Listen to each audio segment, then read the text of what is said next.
والعاقبة للمتقين الصلاة والسلام عليك يا رسول الله وعلى آلك وأصحابك يا حبيب اللہ۔ 22ویں پارے میں اللہ تعالیٰ ارشاد فرماتا ہے وَمَا كَانَ لِمُؤْمِنٍ وَلَا مُؤْمِنَةٍ إِذَا قَضَى اللَّهُ وَرَسُولُهُ أَمْرًا أَن يَكُونَ لَهُمُ الْخِيَرَةُ مِنْ أَمْرِهِمْ۔ نبی پاک صلی اللہ تعالیٰ علیہ وسلم نے ایک نکاح کا حکم دیا۔ نبی پاک کی پھوپھی ذات بیٹی تھی۔ نبی پاک نے زید بن حارثہ جو غلام تھے آپ نے آزاد کر کے ان کو اپنا منہ بولا بیٹا بنا لیا۔ نکاح کا پیغام بھیجا اپنی پھوپھی کی بیٹی کو، تو یہ غلام تھے۔ ان کی پھوپھی کی بیٹی نے انکار کر دیا، نبی پاک کی پھوپھی کی بیٹی نے انکار کر دیا۔ آیت نازل ہو گئی کہ اللہ اور اس کا رسول کوئی فیصلہ کر دے تو پھر تمہارا کوئی اختیار رہتا نہیں ہے۔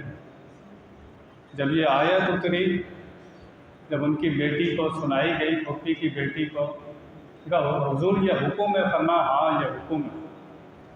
آپ کا حکم ہے؟ فرمایا میرا حکم ہے۔ فرمایا آپ کا حکم ہے تو سر آنکھوں پر۔ حالانکہ حکم نبی پاک صلی اللہ تعالیٰ علیہ وسلم نے دیا تھا۔ حکم کس نے دیا تھا؟ نبی پاک نے حکم دیا تھا۔ قرآن میں اللہ یہ فرماتا ہے اللہ اور اس کا رسول کوئی فیصلہ کر لیں، تو یہاں سے پتہ لگا رسول کا فیصلہ بھی رب کا ہی فیصلہ ہوتا ہے۔ رسول کا فیصلہ بھی رب کا فیصلہ ہوتا ہے۔ ان کو بتایا تو انہوں نے فوراً حامی کر دی۔ نبی پاک کو اللہ تعالیٰ نے اختیار دیا تھا۔ نبی کے پاس اختیار ہوتا ہے، نبی بے اختیار ہوتا نہیں ہے۔ جو ملک کا آرمی چیف ہوتا ہے اس کو جا کر بولو تیرے پاس کوئی اختیار نہیں ہے، وہ بتائے گا پھر تمہیں کہ میرے پاس کتنا اختیار ہے۔ ملک کے آرمی چیف کا تو اختیار مانو، اللہ کے نبی کا اختیار نہ مانو، کیسی حیرت کی بات۔ نبی پاک جو شریعت کے اصول ہوتے تھے اس میں بھی ترمیم کر دیتے تھے۔ حضرت خزیمہ کی گواہی کو آپ نے ایک کی گواہی کو دو کے برابر کر دیا۔ جس معاملے کا خزیمہ اکیلا گواہ ہوگا اس کی گواہی دو کے برابر ہوگی۔ اسی طرح روزے کا کفارہ تھا کسی کے اوپر، اس کو نبی پاک نے کھجوریں دی کہ کسی کو صدقہ کر دے، حالانکہ 60 روزے رکھنے پڑتے ہیں۔ نبی پاک نے فرمایا کھجوریں صدقہ کر دے، کہنے لگا میں سب سے زیادہ غریب ہوں۔ فرمایا اچھا تو ہی رکھ لے، تیرا کفارہ ہو جائے گا۔ بکری کا بچہ 1 سال کا ہو تو قربانی ہوتی ہے۔ نبی پاک نے ایک صحابی کی 6 مہینے کا بکری کا بچہ تھا، کہا تو قربان کر دے تیری طرف سے ہو جائے گی، پر تیرے لیے خاص ہے۔ تو نبی پاک اللہ کی عطا سے اختیار رکھتے تھے، جیسا منہ سے نکلتا تھا ویسا ہی ہو جاتا تھا۔ اسی پارے میں مشہور آیت ہے ان اللہ وملائکتہ یصلون علی النبی یا ایھا الذین آمنوا صلوا علیہ وسلموا تسلیما۔ اللہ اور اس کے فرشتے درود بھیجتے ہیں اس غیب بتانے والے نبی پر۔ درود شریف کا حکم دینے سے پہلے اللہ نے ڈائریکٹ حکم نہیں دیا، پہلے اپنا ذکر کیا، پھر فرشتوں کا ذکر کیا، پھر فرمایا یا ایھا الذین آمنوا صلوا علیہ وسلموا تسلیما، اے ایمان والو خوب درود بھیجنا اور خوب درود و سلام بھیجنا۔ پہلے اپنا ذکر کیا تاکہ اس حکم کی اہمیت پتہ لگ جائے کہ یہ وہ کام ہے جو رب کرتا ہے۔ اللہ نے اتنے کام کا حکم دیا، نماز پڑھو، زکوٰۃ دو، روزہ رکھو، کتنے حکم آئے، لیکن کہیں پر اپنا ذکر نہیں ہے۔ ایک درود شریف ہے کہ حکم دینے سے پہلے اپنا ذکر کیا، اور اللہ کا درود بھیجنے کا کیا مقصد ہے؟ مفسرین نے لکھا اللہ تعالیٰ فرشتوں میں اپنے نبی کی تعریف کرتا ہے، فرشتوں میں اپنے نبی کی تعریف کرتا ہے۔ تو اللہ تعالیٰ جس کی فرشتوں میں تعریف کرے، اللہ تعالیٰ جس کی فرشتوں میں تعریف کرے، اس کی شان کا کوئی اندازہ لگا سکتا ہے؟ یہ آیت میرے نبی کی حیات پر دلالت کر رہی ہے۔ جو لوگ نبی پاک کو زندہ نہیں مانتے، اللہ جس کی تعریف کر رہا ہو، معاذ اللہ وہ مر کے مٹی میں مل سکتا ہے؟ جس کی تعریف کی جا رہی ہو وہ اللہ جس کی تعریف کر رہا ہو۔ اور قرآن میں ہے وَلَلْآخِرَةُ خَيْرٌ لَكَ مِنَ الْأُولَىٰ، محبوب تیرے لیے آنے والا لمحہ گزرے سے بہتر ہوگا۔ نبی پاک کی شان ہر لمحے بڑھ رہی ہے، یہ قرآن کی آیت ہے کہ آپ کی شان میں ہر لمحہ جیسے گزرتا ہے آپ کی شان میں اضافہ ہوتا ہے۔ تو میں پوچھنا چاہوں گا، زندگی بہتر ہوتی ہے یا موت بہتر ہوتی ہے؟ اگر کوئی کہے نبی پاک مر گئے، بالکل فنا ہو گئے، تو اس آیت کا کیا مطلب ہوگا؟ ہر لمحے آپ کی شان میں تو اضافہ ہو رہا ہے۔ اور نہیں پوری دنیا میں لوگ نماز پڑھتے ہیں، کہتے ہیں السلام علیکہ ایھا النبی، سلام بھیجتے ہیں نبی پر۔ نبی پر کیا بھیجتے ہیں؟ سلام بھیجتے ہیں۔ یہ سلام نہ بھیجے نا کسی کی نماز نہیں ہوتی۔ اگر کوئی اتحیات میں یہ نہ کہے السلام علیکہ ایھا النبی، اس کی نماز ہوتی نہیں ہے۔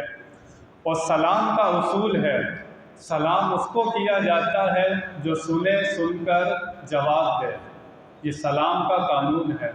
جو شخص جواب نہیں دے سکتا، سن نہیں سکتا، اس کو آپ سلام کر سکتے نہیں ہو۔ پوری دنیا میں لوگ نماز پڑھتے ہیں، ایک ہی وقت میں کتنے لوگ نبی کو سلام کرتے ہیں، نبی پاک سب کا جواب بھی دیتے ہیں، نبی پاک سب کا جواب بھی دیتے ہیں۔ جو اللہ والے ہوتے ہیں اتنا سلام پڑھ کر تھوڑا سا رک جاتے ہیں اور جواب کا انتظار کرتے ہیں۔ ان کے کان ہم جیسے نہیں ہوتے، اللہ والوں کے کان ہم جیسے نہیں ہوتے، وہ نبی پاک کا جواب بھی سنتے ہیں، جواب آتا ہے باقاعدہ۔ نہیں نبی پاک فرماتے میری قبر پر اللہ نے ایک فرشتے کی ڈیوٹی لگائی ہے، اس کی ڈیوٹی ہے۔ اب فرشتے کی طاقت سننا، پوری دنیا میں کوئی بھی نبی پاک پر درود و سلام پڑھتا ہے، وہ فرشتہ اس کا بھی نام لیتا ہے، اس کے باپ کا نام بھی لیتا ہے، اور نبی پاک کو بتاتا ہے کہ فلاں امتی نے آپ پر سلام بھیجا ہے۔ وہ فرشتے کی طاقت ہے یہ، جو درباری ہے وہ کھڑا ہوا ہے وہاں پر، ایک ایک بندے کا نام لیتا ہے، باپ کا نام لیتا ہے، نبی پاک کو بتاتا ہے، وہ فرشتہ گواہ ہو رہا ہے۔ جب فرشتے کی اتنی طاقت ہے تو اللہ کے نبی کی طاقت کتنی ہوگی؟ بندہ ماننے پر آئے تو فرشتے کی طاقت کو مان لے اور نبی کی طاقت کا انکار کر دے۔ اس آیت میں اللہ تعالیٰ نے دو چیزوں کا حکم دیا ہے، صلو علیہ وسلموا تسلیما، درود بھیجو اور سلام بھیجو۔ خاص طور پر سلام کے اوپر اللہ نے تاکید لگائی ہے، درود پر تاکید نہیں ہے۔ وسلموا تسلیما یعنی کہ سلام لازمی بھیجنا، اس پر تاکید ہے۔ یہ اللہ کو پتہ تھا درود تو لوگ پڑھیں گے لیکن سلام کا انکار کرنے والے پیدا ہوں گے۔ اللہ نے سلام کی تاکید لگائی کہ سلام ضرور بھیجنا۔ یہاں سے علماء نے لکھا کہ نبی پاک کو ایسا درود بھیجنا چاہیے، پڑھنا چاہیے جس میں درود بھی ہو سلام بھی ہو۔ کیسا درود ہو؟ جس میں درود بھی ہو اور سلام بھی ہو، جیسے الصلاۃ والسلام علیک یا رسول اللہ، اس میں درود بھی ہے، اس میں سلام بھی ہے۔ تو کم از کم روزانہ کم از کم 100 مرتبہ تو درود و سلام پڑھنا چاہیے۔ کوئی 1000 مرتبہ پڑھے، 10,000 مرتبہ پڑھے، یہ ایسا وظیفہ ہے۔ لوگ بولتے ہیں سب سے بڑا وظیفہ کیا ہے؟ اس سے بڑا وظیفہ نہیں ہو سکتا۔ سارے وظیفے مخلوق کرتی ہے، سارے وظیفے مخلوق کرتی ہے، یہ وہ وظیفہ ہے جو اللہ تعالیٰ کرتا ہے۔ اس سے بڑا وظیفہ ہو سکتا ہے کوئی؟ سے بڑا وظیفہ نہیں ہو سکتا۔ ایک صحابی نبی پاک کے پاس آئے، عرض کی یا رسول اللہ جب میں دعا مانگتا ہوں نا تو ایک حصہ میں آپ پر درود بھیجتا ہوں اور 3 حصے میں دعا مانگتا ہوں۔ ایک حصہ درود بھیجتا ہوں، 3 حصے دعا مانگتا ہوں۔ نبی پاک نے فرمایا درود شریف بڑھا دے تو تیرے لیے بہتر ہوگا۔ صحابی نے عرض کی یا رسول اللہ 2 حصے دعا مانگوں گا، 2 حصے آپ پر درود بھیجوں گا۔ نبی پاک نے فرمایا اگر درود بڑھا دے تو تیرے لیے بہتر ہوگا۔ انہوں نے کہا حضور 3 حصے درود 1 حصہ دعا۔ حضور نے فرمایا درود بڑھا دے تیرے لیے بہتر ہوگا۔ صحابی نے عرض کی یا رسول اللہ پورا ٹائم میں دعا نہیں مانگوں گا، آپ کا درود ہی پڑھتا رہوں گا۔ نبی پاک نے فرمایا جو تو مانگنے والا تھا نا وہ تو مانگ کر ملنا تھا، اگر درود پڑھتا رہے گا تجھے بن مانگے ملے گا، تجھے بن مانگے ملے گا۔ کیوں؟ یہ وظیفہ ربانی ہے۔ اللہ تعالیٰ کا درود پڑھنا، فرشتوں میں نبی پاک کی تعریف کرنا۔ محمد کا معنی کیا ہے؟ جس کی بار بار تعریف کی جائے۔ اللہ نے نام ہی ایسا رکھا، کیا رکھا؟ محمد، جس کی بار بار تعریف کی جائے۔ انسان بھی نبی پاک کی تعریف کریں، جانور بھی کریں، درخت بھی کریں، پتھر بھی کریں۔ نبی پاک کی تعریف مخلوق بھی کرتی ہے، خالق بھی کرتا ہے۔ تو ان کی شان کا اندازہ کر سکتا ہے کہ کتنی شان ہوگی، کتنا مرتبہ ہوگا، کتنا مقام ہوگا، میں اور آپ اندازہ کر سکتے نہیں ہے کہ اللہ تعالیٰ نے نبی پاک کو شان کتنی دی ہے۔ وہ خود فرماتے ہیں میری حقیقت کو اللہ کے سوا کوئی جانتا نہیں ہے۔ نبی پاک کی حقیقت کو آپ کیا ہیں؟ اللہ کے سوا کوئی جان سکتا نہیں ہے۔ اسی 22ویں پارے میں نبی پاک نے ولیمے کی دعوت کی۔ کس کی دعوت کی؟ ولیمے کی۔ لوگ آ گئے، صحابی آ گئے، آپ نے صحابہ نے دعوت کھائی۔ دعوت کھانے کے بعد لوگ کیا کرتے ہیں؟ بیٹھ جاتے ہیں، باتیں کرنے لگ جاتے ہیں۔ اللہ قرآن میں فرماتا ہے آیت اتر آئی فَإِذَا طَعِمْتُمْ فَانْتَشِرُوا۔ اللہ فرماتا ہے کہ جب تم نے کھانا کھا لیا ہے اب میرے نبی کو ایذا کیوں دیتے ہو؟ اب تم نے کھانا کھا لیا ہے، اب ایذا کیوں دیتے ہو؟ اپنے اپنے گھروں میں کیوں نہیں جاتے؟ اپنے اپنے گھروں میں کیوں نہیں جاتے؟ یہ نبی تو حیا کرتا ہے، تمہیں منع نہیں کر رہا۔ یہ نبی حیا کرتا ہے، تمہیں منع نہیں کرتا، لیکن اللہ حیا نہیں کرتا حق بات کہنے میں۔ اللہ حیا نہیں کرتا حق بات کہنے پر۔ نبی پاک رحمت للعالمین ہے، اللہ تعالیٰ نے آپ کو نرم دل بنایا تھا۔ نبی پاک یہ بھی نہیں کہہ رہے صحابہ کو کہ چلے جاؤ مجھے تکلیف ہو رہی ہے۔ آیت اترتی ہے کہ اپنے اپنے گھروں میں چلے جاؤ، میرے نبی کو تکلیف ہو رہی ہے۔ تمہارا نبی کے گھر پر بیٹھنا اور باتیں کرنا میرے نبی کو ایذا دیتا ہے۔ تو اللہ تعالیٰ اپنے محبوب کا اتنا خیال کرتا ہے کہ اگر کوئی فالتو بیٹھے اور باتیں کرے اللہ کو یہ بھی پسند نہیں آتا۔ اللہ فرماتا ہے ما جعل اللہ لرجل من قلبین فی جوفہ۔ اللہ فرماتا ہے کہ ہم نے انسان میں 2 دل نہیں بنائے۔ کتنے دل نہیں بنائے؟ 2 دل نہیں بنائے۔ اللہ فرماتا ہے ہم نے 1 بنایا۔ اگر 2 دل ہوتے تو ایک میں بندہ دنیا کی محبت رکھ لیتا، ایک میں اللہ رسول کی دین کی رکھ لیتا۔ اگر 2 دل ہوتے تو پھر یہی ہوتا۔ اللہ فرماتا ہے کہ ہم نے 1 دل بنایا ہے، رکھنا ہے تو 1 کو رکھو، یا دنیا رکھ لو یا پھر رب کو رکھ لو۔ اس دل میں 2 چیزیں جمع ہو سکتی نہیں ہے۔ اگر دل خراب ہو جائے تو انسان کی موت واقع ہو جاتی ہے۔ اگر دل خراب ہو جائے، اس کے بال بند ہو جائے، ہارٹ اٹیک ہو جائے تو کیا ہوتا ہے؟ موت ہو جاتی ہے۔ اگر دل کالا سیاہ ہو جائے نا تو پھر روحانی موت ہو جاتی ہے۔ کون سی موت ہوتی ہے؟ روحانی موت ہوتی ہے۔ یہ دنیا کی زندگی میں بھی دل ہی ہے اور روحانی زندگی میں بھی دل ہی ہے۔ حدیث میں آتا ہے جب تم گناہ کرتے ہو نا، ایک کالا نقطہ دل کے اوپر لگ جاتا ہے، بندہ گناہ کرتا رہتا ہے، یہ نقطے لگتے رہتے ہیں یہاں تک کہ دل پورا سیاہ ہو جاتا ہے۔ دل کیا ہوتا ہے؟ پورا سیاہ، پورا کالا ہو جاتا ہے۔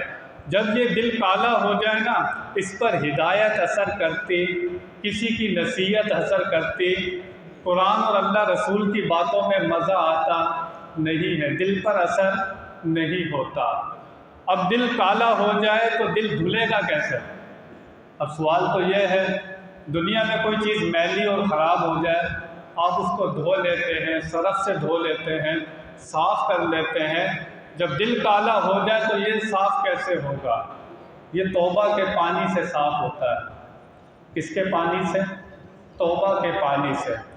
یہ قرآن پاک کی تلاوت سے، یہ اللہ والوں کی صحبت میں بیٹھنے سے صاف ہوتا ہے۔ کوئی اللہ والے کی صحبت میں بیٹھے تو دل صاف ہو جاتا ہے، کیونکہ اللہ تعالیٰ نے جب آدم علیہ السلام کا دل بنایا، شیطان آدم علیہ السلام کے جسم میں گیا اندر، ساری چیزیں اس نے دیکھی کہ اللہ نے کیا بنایا ہے، کیسا بنایا ہے، لیکن شیطان دل کے اندر داخل نہیں ہو سکا۔ شیطان دل کے اندر داخل نہیں ہو سکا۔ یہ دل اللہ کے رازوں میں سے ایک راز ہے، یہ دل اللہ کے رازوں میں سے ایک راز ہے۔ یہ دل جتنا صاف ہوتا ہے، جتنا اجالا ہوتا ہے، یہ جتنا صاف ہوتا ہے، یہ اللہ تعالیٰ کا گھر ہے۔ کیا ہے یہ؟ اللہ تعالیٰ کا گھر ہے۔ خانہ کعبہ اللہ کا گھر ہے۔ خانہ کعبہ کیا ہے؟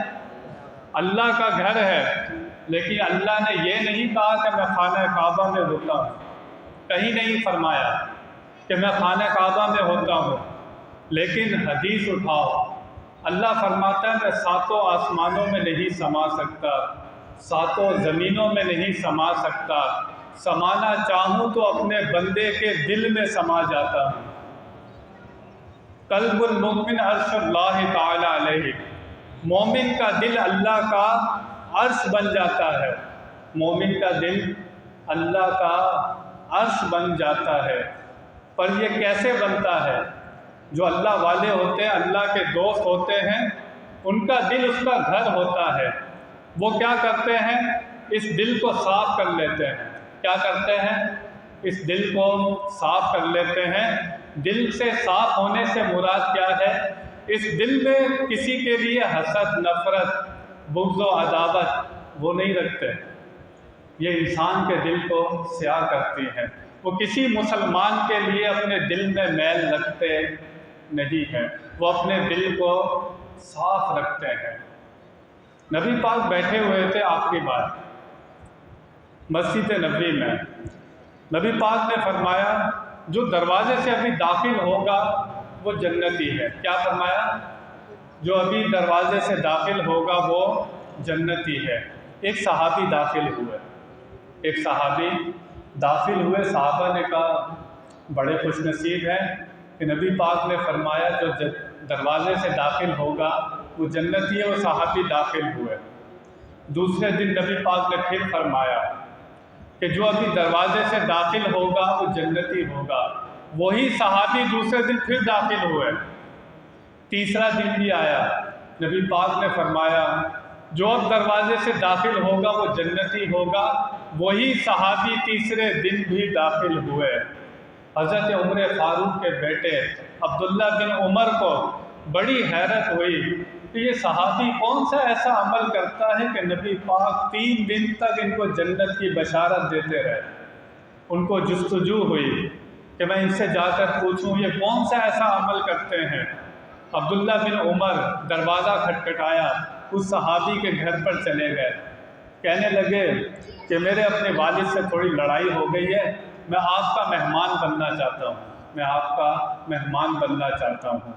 انہوں نے کہا مرحبا، آپ آئیں، ہمارے مہمان ہیں آپ۔ وہ ان کے مہمان بن گئے۔ عبداللہ بن عمر دیکھنا چاہتے تھے یہ کون سا ایسا عمل کرتے ہیں، عمل دیکھنا چاہتے تھے۔ آپ نے دن میں دیکھا تو وہی نمازیں جو سب پڑھتے ہیں وہی نمازیں پڑھ رہے تھے، کھیتی باڑی کرتے تھے، وہاں جاتے تھے، اپنی کھیتی باڑی کرتے، باقی نمازیں پڑھتے۔ آپ نے رات میں دیکھا کہ رات میں کیا کرتے ہیں، رات میں دیکھا وہ بستر پر سوتے ہیں، جب کروٹ بدلتے ہیں تو اللہ کا نام لیتے ہیں، رات کو اٹھے تہجد پڑھی، اور اس کے علاوہ انہوں نے کوئی عمل دیکھا نہیں۔ عبداللہ بن عمر کہنے لگے یہ عمل تو سارے صحابہ کرتے ہیں تقریباً، میں نے کوئی خاص چیز نہیں دیکھی۔ پہلا دن ان کے گھر میں گزارا، دوسرا دن گزارا، تیسرا دن گزارا ان کے گھر میں۔ جب 3 دن گزار دیے، 3 دن کے بعد آپ نے اجازت چاہی کہ مجھے اجازت دیجیے، میں جانا چاہتا ہوں، میری اپنے والد سے لڑائی نہیں ہوئی تھی، میں دیکھنا چاہتا تھا آپ ایسا کون سا عمل کرتے ہیں کہ نبی پاک 3 دن تک آپ کو جنت کی بشارت دیتے رہے، اور میں نے کوئی ایسا عمل آپ نے دیکھا نہیں ہے، پر آپ کے لیے جنت کی بشارت ہے۔ اس صحابی نے کہا کہ میرا ایسا لگتا ہے ایک عمل اللہ کے نبی کو بہت پسند ہے۔ بولا کیا پسند ہے؟ فرمایا میرے دل کے اندر کسی مسلمان کے لیے بغض و عداوت، نفرت، حسد نہیں ہے، میرا دل مسلمان کے لیے صاف ہے۔ عبداللہ بن عمر نبی پاک کے بارگاہ میں گئے، یا رسول اللہ کیا جنتی ہونے کے لیے یہی کافی ہے کہ اس صحابی کا دل صاف ہے؟ نبی پاک نے فرمایا ہاں۔ نبی پاک نے کیا فرمایا؟ ان کا دل صاف ہے، اسی وجہ سے میں نے ان کو جنت کی بشارت دی تھی۔ مسلمان نماز تو پڑھتے ہیں، روزہ تو رکھتے ہیں، لیکن اپنے دل کو صاف کرتے نہیں ہے۔ اصل ہے کہ مسلمان کا دل صاف ہونا چاہیے۔ اللہ تعالی ہمارے قلب کو صاف رکھے۔ بیان میں کوئی غلطی ہوئی تو اللہ کی بارگاہ میں توبہ کرتا ہوں۔ وآخر دعوانا ان الحمد للہ رب العالمین۔